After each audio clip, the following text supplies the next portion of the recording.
Hello, Jessica. Hello, Magic in the Middle. Thank you so much for having me on. I'm Juliana Brandt, and I am the author of A Wilder Magic. And I hear you guys are talking about my book right now.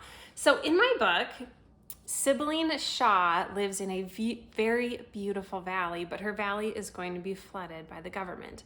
And I think you guys maybe already know a little bit about it. So I'm not going to spend too much time talking about it. I want to tell you my very favorite thing about this story. And my very favorite thing is that this story is true and real. Okay, the story itself isn't true and real because Sibylline has magic, and magic doesn't actually exist in Appalachia where the story takes place. So that part of the story isn't real, but the history of the story is real.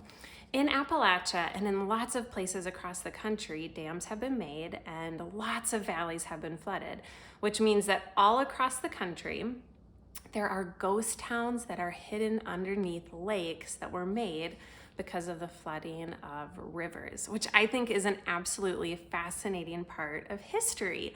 So if you ever want to look up with your family or at school, you can look up the history and find these cool drowned ghost towns that are buried underneath lakes. There's some very cool and creepy videos.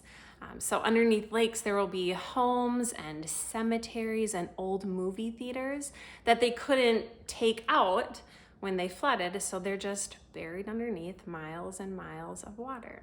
I think that is a really fascinating and interesting part of history, and that is also why on the back of the cover of this story, you see Sibylline's home underneath a bubble of water. So that is my favorite part of this story.